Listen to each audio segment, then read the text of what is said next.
Siesta. Thanks for joining us on the VIP TV YouTube channel. I know why you're wearing dark glasses, not because you're vain. You did explain it's hay fever, so you get laughs out there. You wear the dark glasses when you're in Las Vegas in a big ring. Steve, first of all, this is an honor for me to finally meet you like this face to face, although it's over Zoom. I've been watching you for years with Bansi in Box Nation Studios, just coming to this country.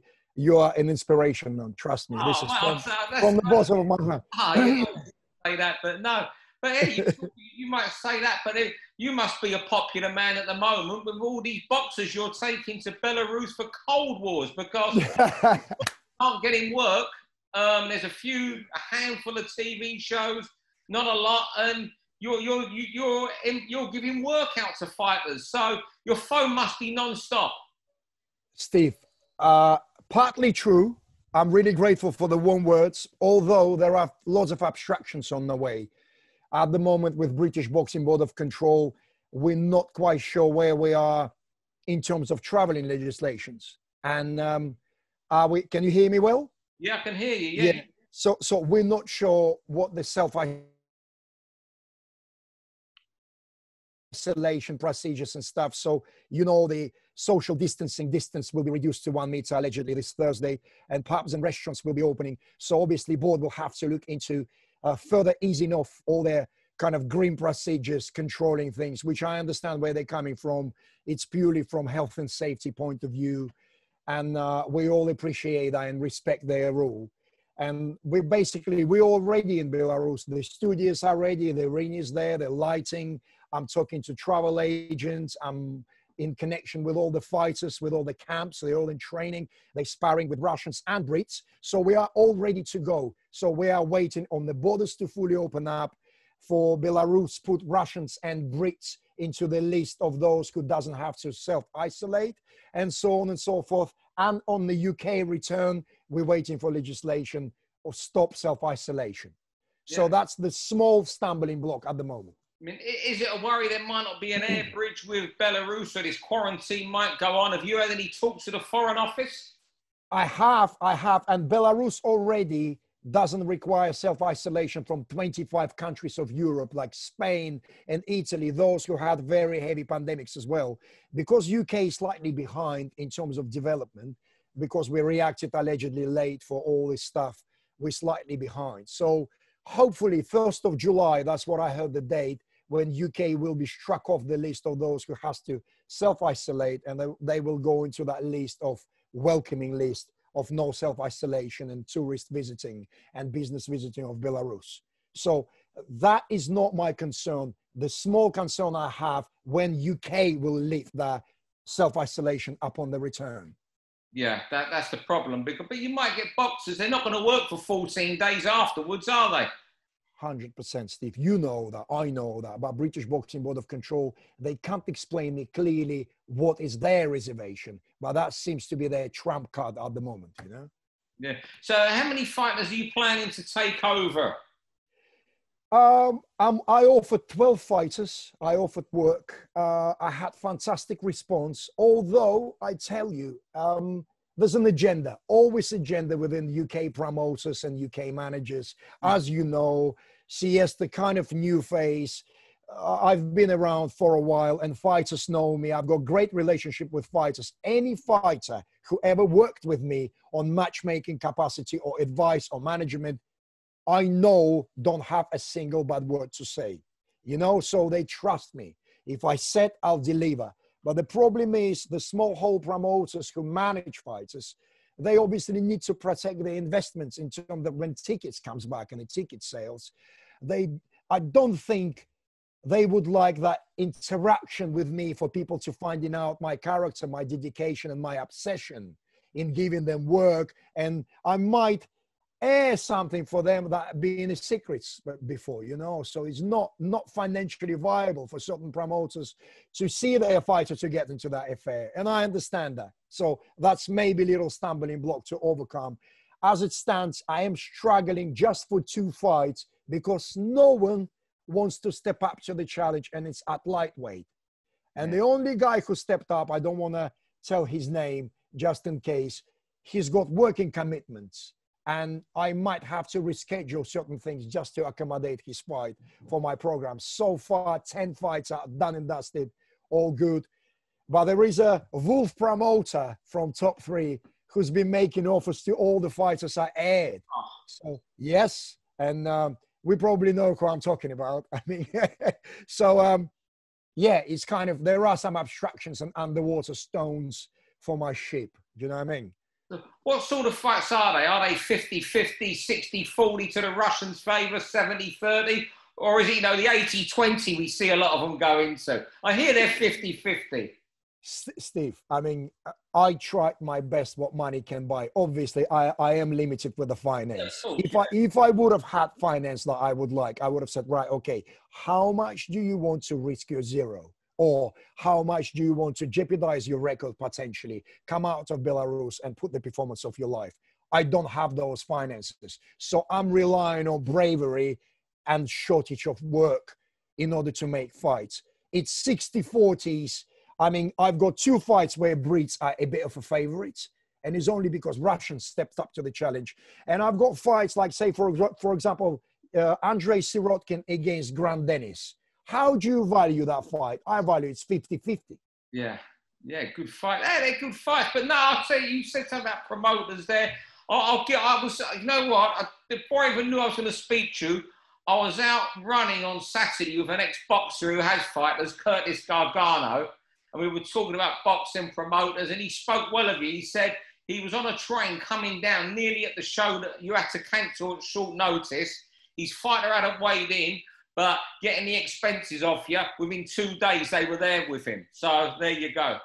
Man, thank you. Thank you. Fantastic. That's a good reference, by the way. And that show, my wife said to me, I couldn't understand how you handle that loss, financial. The queue of people were there complaining about 29 degrees outside, 29th of June, that was, not getting into the arena. All television, all the equipment was set up.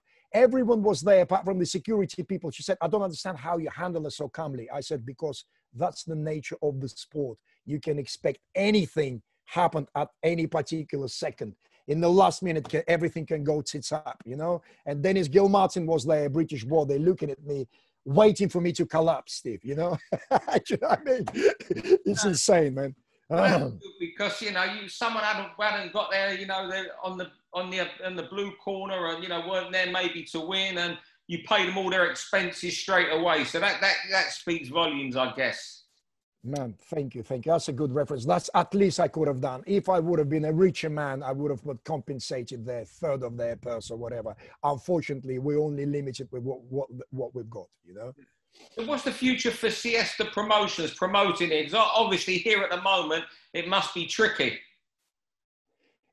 It is a little bit, but I do believe firmly the borders will open up fully. We will run our Cold Wars. I'm very confident. Russian television is more aware now, impatient. I explain them. So we're waiting on the government legislations. British board got good relationship with me. I am a licensed promoter, matchmaker, and a manager. Full licensing pack I have with British boxing. I've been signing UK boxers now. I've been trying to resuscitate those in lights of Arseniy Byfeld and so on and so forth. He's allegedly a difficult man to deal with. I know Ghost very well. He lives about 40 minutes up the road in Reading. I know how to speak to him. I know how to motivate him. So I've got big ambitions, Steve, because of Russian backing a little bit. It's nothing compared to Sky or BT Sports or Channel 5, but it's something there. It gives me a little boost in order to go. Look, I used to spend money with our TV broadcasters in order to put shows. Now I have someone backing me. Relentlessness. I mean, that's a title of Eddie Hearn's book, so I won't be using that. You won't be using that word. But the unstoppableness and willingness, who knows me in business, who once spoke to me, knows my character. 24/7 in my blood, I'm obsessed. And I will do anything it takes to start promoting and put myself into the map for the bigger broadcasters in UK to consider that good-looking, distinguished man, you know? Good looking.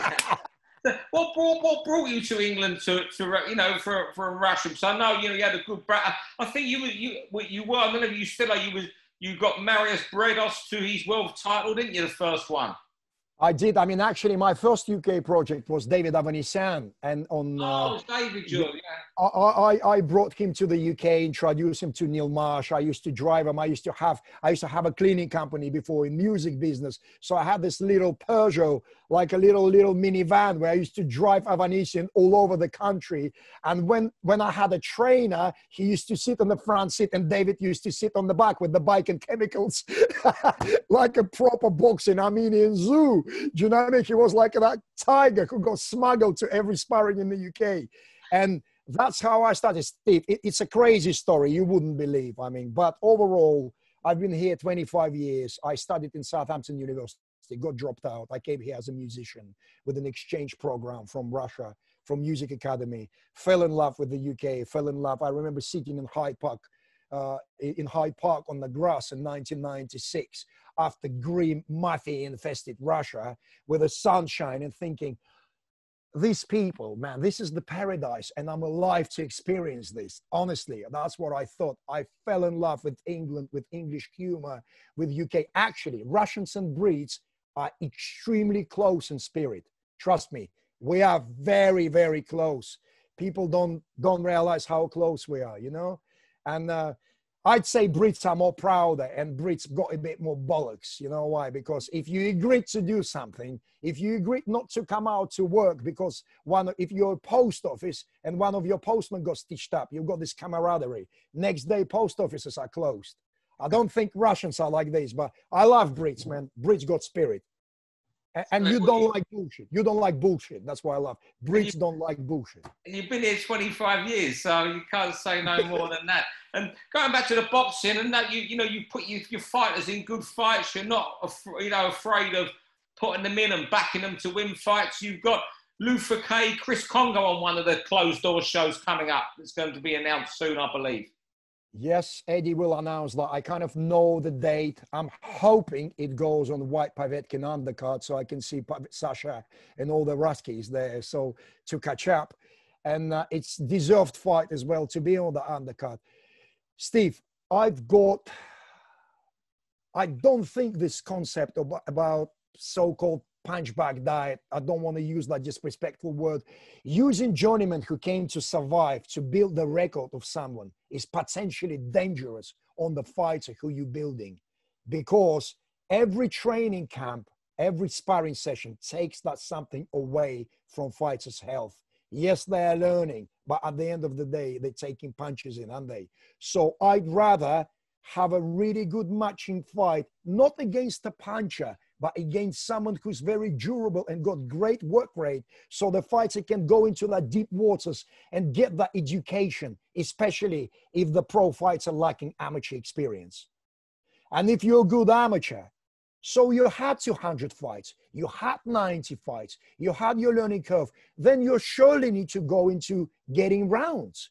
So I never could understand that 1-2 rounders for 10-0 with people with negative records. It just doesn't make any sense. That's all. What and how do you see Luther going on against Chris Kongo? It's a great matchup, and you talk 50-50 fights you're taking to Belarus. It's a 50-50 fight you're delivering with Eddie there. Yeah, it is. I mean, to be honest with you, Eddie was an instigator of that because he signed. I mean, he's working with Dillian Whyte. Dillian Whyte is, I call it golden goose crew of Matchroom. So Dillian, Anthony, Joshua Buatsi. So guys who Eddie really banking on. So obviously there's an element of pleasing Dillian. And when Dillian signed Chris Kongo, Eddie couldn't say no. So Eddie spoken to me saying, listen, there's a Kongo fight. I know it's not the best fights I can offer. I said, oh, why not? Let's go. It's a great fight, great name. Kongo, his nickname is Too Slick. So great learning curve for Luther Clay. Luther Clay is a global WBO champion. We cannot deny fights like that. It's embarrassing to deny a fight like that, especially with Kongo. Apart from his heroic, legendary name, he never went further than any 6-rounder. He hasn't fought for a long time. Yes, the South London posse bigs him up. And I love Chris. He's a great guy. And the last broadcast we had together, I actually fell in love. He's a nice guy with his attitude. He's an ultimate pro. But Luther Clay, is a Zulu warrior. He's a little wild boar. He's a South African animal. And that's what Chris Kongo will have to deal with. Because Luther is vicious. He's a nice boy, church boy, nice Miami's boy, comes across well-fed, a bit overweight, but he's an animal. And I know that. So that's Chris needs to be aware. So I'm anticipating maybe Luther being too much for Chris at some point. That's brilliant. Well, I can't thank you enough for the time you've given us today. You've certainly been colourful and entertaining. We're going to have to get you back on VIP TV very soon, I think. But what we'll do, we'll come back to you in a couple of weeks and we should have some more updates on the Cold War. Definitely. Thank you very much for your time, Mr. Siesta. Steve, pleasure. You're a legend. Remember this. Honestly, this is my personal opinion, man. Do what you do, man. Honestly. For all boxing info, news and latest interviews, amateur and pro, across the north, click and subscribe. VIP Boxing Promotions. Also, Twitter, Instagram and Facebook.